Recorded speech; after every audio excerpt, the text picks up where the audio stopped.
Los museos son las nuevas catedrales, se suele decir, y todos los templos, todas las religiones generan sus propias herejías. Hace un par de años, en el 2018, el artista Francesc Torres montó una gran exposición en el Museu Nacional d'Art de Cataluña, en la que se presentaban toda clase de obras que habían suscitado reacciones violentas por parte de los espectadores. Eran, por tanto, obras dañadas, laceradas, mutiladas, agujereadas, es decir, unas obras que no habían dejado indiferente a una parte del público. Por otra parte, ya sabemos que en cualquier parte del mundo, y obviamente en Barcelona, determinadas estatuas en el espacio público, por ejemplo, suscitan también unas reacciones apasionadas que acaban por derribar, mutilar, neutralizar, por ejemplo, estas estatuas casi siempre naturalistas. Por tanto, si las obras de arte, tanto en el espacio público cuanto en los museos, suscitan semejantes reacciones, vale la pena ir a un museo. Que podremos sentir o que podremos decir con qué vamos a entrar en contacto. Esta serie de vídeos, estos 4 vídeos que vamos a ir viendo, no solo presentan a los museos de Barcelona, lo que contienen, lo que recelan, sino que también intenta plantear si la visita a un museo, y en concreto a los museos de Barcelona, vale la pena o no. Es decir, qué tipo de experiencia podemos tener cuando entramos en una catedral moderna.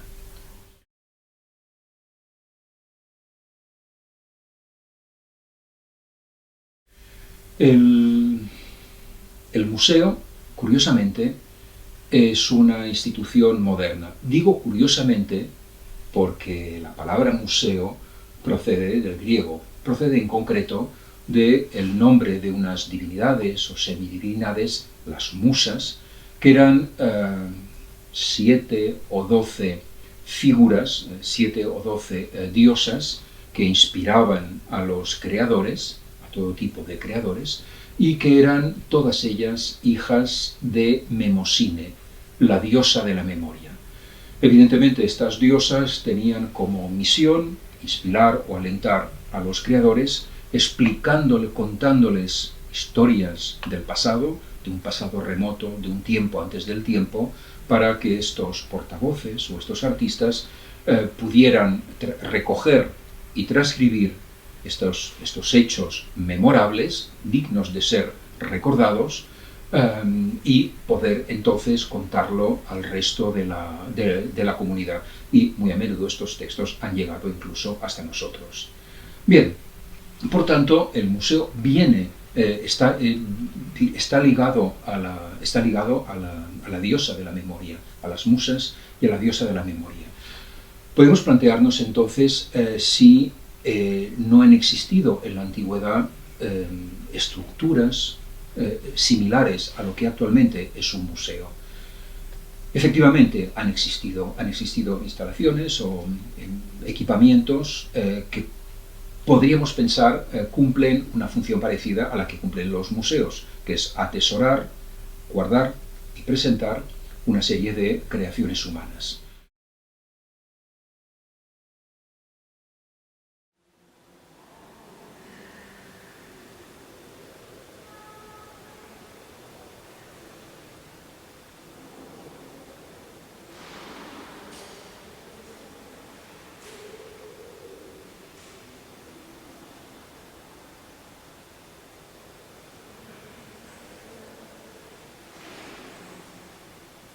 Uno de los equipamientos que existe desde la noche de los tiempos son las tumbas, las tumbas y los templos.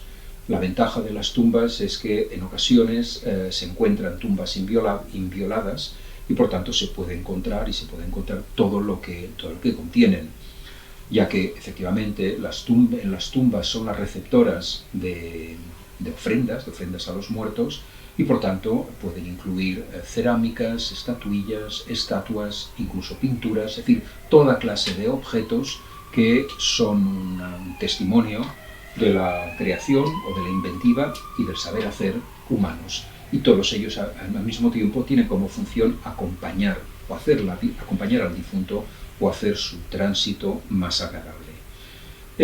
Y este tipo de ofrendas obviamente también se encuentran en los templos. En concreto, hablando de ofrendas a los templos, existía, al menos en la Grecia antigua, un tipo de edificio que se llamaban tesoros y era precisamente el lugar donde se almacenaban todas aquellas ofrendas que un particular o una ciudad dedicaba a un santuario. Seguramente el tesoro más conocido hoy en día sea el Partenón, en Grecia, que no es en absoluto un templo, sino que es simplemente el lugar donde se recogían las riquísimas ofrendas que se hacían a la diosa de Atenas, a la diosa Atenea. Bien, y este tipo de estructuras se han encontrado en toda clase de recintos sagrados en la Grecia antigua. Hay que precisar que, de todos modos, en el mundo helenístico, y por ejemplo pues en concreto en la ciudad de Alejandría, existía el museion, que es literalmente un museo, y era un equipamiento de la ciudad en que se recogían muestras del buen hacer de los artistas, de los creadores, muestras que estaban dedicadas a las musas. Y por tanto el museion era, para nosotros podría ser similar a lo que es un museo, pero en realidad era un edificio sagrado dedicado al culto a las hijas de la memoria.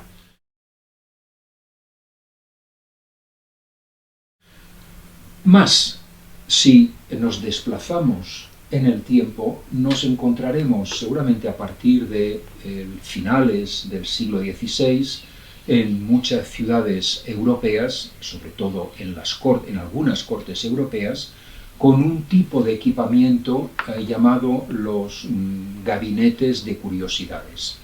Estos eran lugares donde se recogían objetos curiosos. Todos ellos eran objetos que mostraban la inventiva o la creatividad tanto de la naturaleza cuanto de la divinidad.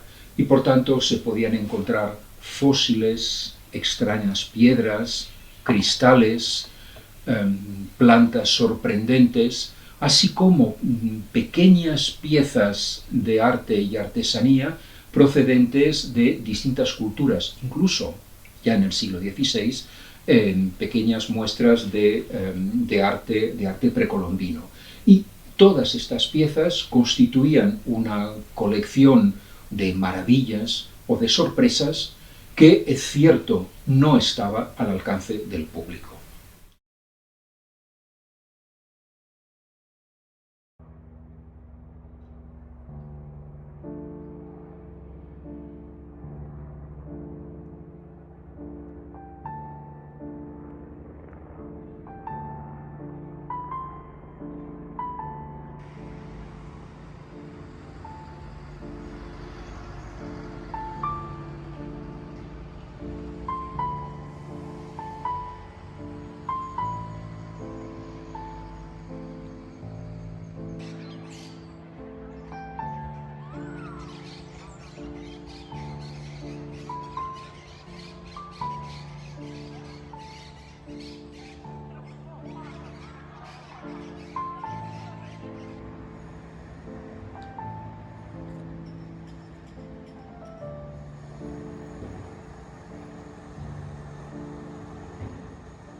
El museo, por tanto, es una institución que aparece cuando quiebra el antiguo régimen y sucumben tanto las monarquías cuanto el poder de la Iglesia, cuando ambos poderes son sacudidos por, entre otras cosas, por la Revolución Francesa, poniendo en peligro todos estos tesoros, tanto en catedrales cuanto en palacios, que se considera son unos bienes que deberían estar al alcance del público, de todos los ciudadanos, y por tanto se crean o se habilitan espacios, tanto palacios como nuevas construcciones, para poder presentar estatuas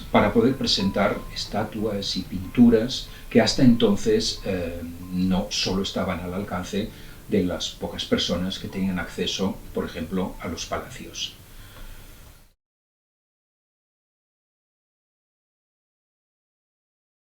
La función, antes de poder seguir hablando de los museos, habría que hacer un inciso. Un museo, para nosotros, acoge, entre otras piezas, obras de arte. Es decir, los museos nacionales, los museos dedicados a un artista, los museos de arte moderno o de arte contemporáneo, son espacios donde se recogen y se muestran lo que se llaman obras de arte. Habría que hacer un inciso. Del mismo modo que el museo es una institución, iba a decir moderna, una institución que aparece a finales del siglo XVIII y se desarrolla en el siglo XIX, primeramente en Europa y luego en Estados Unidos, y posteriormente en los demás países, por ejemplo en Sudamérica. Al mismo tiempo, lo que contienen los museos también son creaciones relativamente recientes. Esto significa que no existen museos de arte antiguo. Esto significa que, por tanto, un museo solo contiene arte moderno o arte contemporáneo, que ocurre, por tanto, con todas las colecciones del Museo Nacional de Arte de Cataluña. ¿Acaso no son obras de arte? No, no lo son. Quiero decir, no son unas obras que respondan al moderno concepto de arte. Porque aunque la palabra arte proceda del latín, y por tanto sea una palabra que ya se utilizaba en época romana, y en Grecia o en Mesopotamia se encuentran unos términos que podemos traducir por arte o por obra de arte, bien es cierto que lo que nosotros llamamos obras de arte, o englobamos bajo el genérico término de arte, no lo era antes del siglo XVIII, al menos en Europa. Pero, ¿qué eran entonces? Y por otra parte, ¿qué es el arte? Todas estas piezas, estas pinturas, estas esculturas, estos objetos de arte decorativo, toda esta muestra de la creatividad humana respondían a dos funciones distintas. Había una función eminentemente utilitaria. Es decir, un cuadro era una imagen que informaba del aspecto, de la cara de una persona, en una época que la fotografía no existía. Por tanto, las pinturas o los retratos, pero también los bodegones, los paisajes, etc., eran unas imágenes que documentaban tanto el rostro cuanto las riquezas o las posesiones de, evidentemente, casi siempre la aristocracia o la nobleza o la realeza. Del mismo modo, lo que hoy en día podemos considerar que son objetos de diseño, etc., eran unos objetos que podemos encontrar hermosos, ciertamente, pero que tenían una función utilitaria, es decir, habían sido creados para responder adecuadamente a una función. Y, por otra parte, también hay que tener en cuenta que estos objetos utilitarios no estaban enteramente desligados de la magia, ya que muy a menudo se pensaba que si un objeto cumplía adecuadamente una función era porque, así se pensaba en muchas culturas antiguas, y así se piensa todavía en algunas culturas llamadas tradicionales, se piensa que aquel objeto está imbuido por un espíritu que ayuda a que el objeto responda adecuadamente a una función. Y hablo de magia. Efectivamente, si por un lado nos encontramos objetos llamados utilitarios, por otro lado existe el arte mágico o el arte sagrado. Es decir, casi siempre es, por un lado, un conjunto de imágenes, de estatuas o de pinturas, pero también de joyas, de telas, etc., una serie de objetos cuya función es captar, seducir, atraer, contentar a seres sobrenaturales, o ofrecer a estos seres o estas fuerzas sobrenaturales un lugar donde recogerse y mostrarse a los seres humanos. Las esculturas antiguas, por ejemplo, no son imágenes de las fuerzas sobrenaturales, porque efectivamente los dioses eran fuerzas invisibles, pero para poder entrar en contacto con los seres humanos necesitaban manifestarse sensiblemente, y las imágenes pintadas o esculpidas eran aquellos receptáculos en que el espíritu sobrenatural se encarnaba o penetraba para que el ser humano entonces pudiera saber a quién dirigirse y a quién dirigir sus plegarias o sus súplicas. Por tanto, lo que ha existido en Europa antes del siglo XVIII y lo que sigue existiendo en algunas culturas llamadas tradicionales son ya sea objetos, obras utilitarias, ya sea obras mágicas, sin que, repito, la diferencia entre lo utilitario, lo práctico y lo mágico esté nítidamente trazada. Lo cierto es que en estos dos bloques no existen obras de arte. Pero entonces, ¿qué es una obra de arte?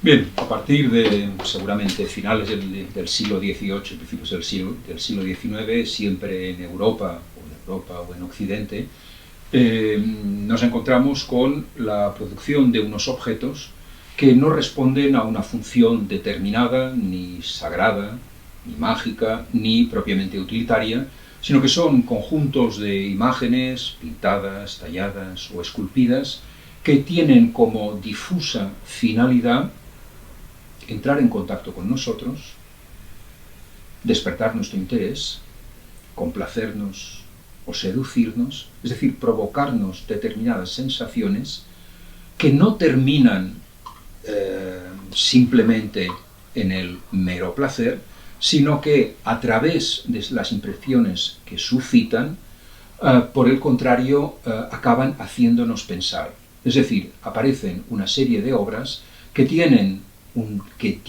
o parecen tener un determinado contenido, un contenido que nos informa, que ofrece un punto de vista, ofrece un juicio sobre el mundo externo o interno, y se accede a este contenido a través de la forma o de la apariencia de la obra de arte. La obra de arte, por tanto, es un mecanismo que hace pensar a través de la excitación de los sentidos. Por tanto, no es un objeto inútil ni gratuito, sino que es un mecanismo que nos permite contemplar el mundo o contemplarnos a nosotros mismos, contemplar lo que está ocurriendo en el mundo o lo que nos ocurre en nuestro propio mundo interior a través de una escenificación o unas representaciones. Bien, anteriormente he comentado que los museos actualmente no atesoran únicamente obras de los siglos XIX, XX y XXI, sino también atesoran evidentemente obras anteriores, y obras no solo de la tradición europea, sino de otras culturas. Y estas obras, ya hemos comentado, que son piezas pues, más o menos con un fuerte contenido, ya sea utilitario, ya sea mágico, ya sea una mezcla de ambas funciones. Lo que pasa es que estos objetos nunca fueron concebidos para ser admirados. Primeramente porque las ofrendas, tanto en las tumbas como en los templos, fueron realizadas para no ser vistos por los ojos humanos. Esto por un lado, hay que pensar que en los templos no se tenía acceso porque el templo era la morada de un dios y no era el lugar de encuentro, el lugar donde se producía el encuentro entre el fiel y la divinidad. Y por otra parte, todos los objetos utilitarios evidentemente solo cobraban interés, solo existían mientras respondieran perfectamente a la función para la cual habían sido concebidos. Por tanto, no existían objetos cuya mera razón de ser consistía en ser admirados. Pero en cuanto, ya sean los museos arqueológicos, etnológicos, antropológicos o incluso en los museos de arte, evidentemente, exponemos objetos, esculturas, pinturas anteriores al siglo XVIII, si estamos hablando de la tradición europea, o de cualquier época, incluso actuales, si estamos hablando de otras culturas, estos objetos que nunca fueron pensados para ser admirados, se presentan expuestos. Por tanto, se presentan para ser contemplado para nosotros. E inevitablemente se convierten en unos objetos que admiramos, que suscitan determinadas emociones y por tanto se acaban convirtiendo en unas obras de arte, pese a que inicialmente no lo eran. Con lo cual, esto significa que el museo es un mecanismo que o atesora obras de arte o produce obras de arte.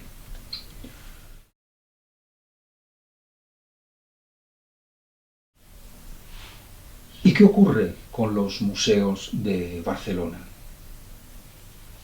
Los museos de Barcelona, los museos públicos, acogen colecciones, pero estas no son ni reales ni eclesiásticas. Son ya sea obras adquiridas, ya sea sobre todo obras donadas. Proceden, por tanto, de distintas colecciones privadas y son donaciones de personas individuales que consideran que existen un cierto número de obras o de piezas que merecen ser guardadas, protegidas y expuestas. ¿Por qué? Evidentemente, estas obras pueden reflejar el gusto del coleccionista, el cual querría hacer partícipe a los demás de lo que le gusta, lo que le satisface. Pero hay evidentemente algo más.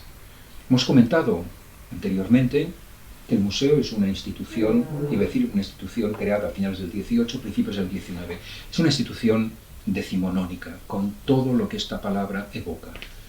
Evidentemente, en tanto que el museo acoge creaciones humanas, a partir del siglo XIX acoge, salvo en los museos llamados universales, acoge las creaciones de unas determinadas comunidades, regiones o países. Hay que pensar que la noción de nación es una noción que nace en el siglo XIX y que establece que existen territorios con una lengua, una religión, una cultura, unos determinados valores que se traducen en creaciones. Y estas creaciones son símbolos identitarios. Por tanto, se considera de que todo país, toda nación, toda comunidad necesita tener, preservar, exponer y admirar una serie de signos o de símbolos que se consideran, identifican y simbolizan lo que una determinada comunidad quiere, entre comillas, ser. Por tanto, la creación de los museos no se libra de la aparición de los nacionalismos que para bien o para mal afectan o infectan Europa desde el siglo XIX. Es un lugar donde se recoge lo que una comunidad, toda una serie de objetos que una comunidad considera los representa. Y por tanto, estos objetos tienen que ser preservados porque si desaparecen, no solo desaparece la comunidad, sino que desaparece sobre todo la misma noción de comunidad. Hay que pensar que de todos modos esta creencia en los signos identitarios ya se da en culturas tradicionales cuando comunidades se organizan alrededor de algunas piezas significativas, algunos túmulos, algunas piedras, algunos tótems, que se considera son capaces de organizar y de proteger a una comunidad que se considera no solo representada por estas figuras, sino literalmente creada y defiende de estas figuras. Esta idea de filiación ya no existe, me parece, en el siglo XIX, pero sí existe esta voluntad o deseo de depositar ciertas creencias y aspiraciones en una serie de objetos que se consideran objetos dotados casi de una hora mágica y que se consideran representativos de lo que una comunidad pretende ser. Bien, por tanto, con la creación de las naciones y de los estados aparece inevitablemente estos receptáculos que recogen todo lo que identifica a una determinada comunidad, nación o estado. Y esto evidentemente ocurre en todos los países, en todas las comunidades y todas las ciudades, y ocurre por tanto en Barcelona. Los museos, por tanto, son receptáculos de objetos identitarios, de objetos que placen sensible o sensorialmente, y finalmente es el lugar donde se recogen toda una serie de objetos que, por las razones que sean, están en peligro y se considera que merecen ser preservados, a menudo por razones ya sea estéticas, ya sea identitarias, y que por tanto, una vez extraídos de su contexto, una vez liberados del peligro al cual están expuestos, se recogen, se restauran y se exponen, se protegen y se exponen en un museo para poder ser contemplados y disfrutados por la comunidad y en realidad cualquier miembro de otras comunidades. Es decir, el museo aparece como una muestra de orgullo, ya que expone lo que se considera representa mejor a las creencias, a los ideales, las ambiciones, las altas y las bajas pasiones de una comunidad.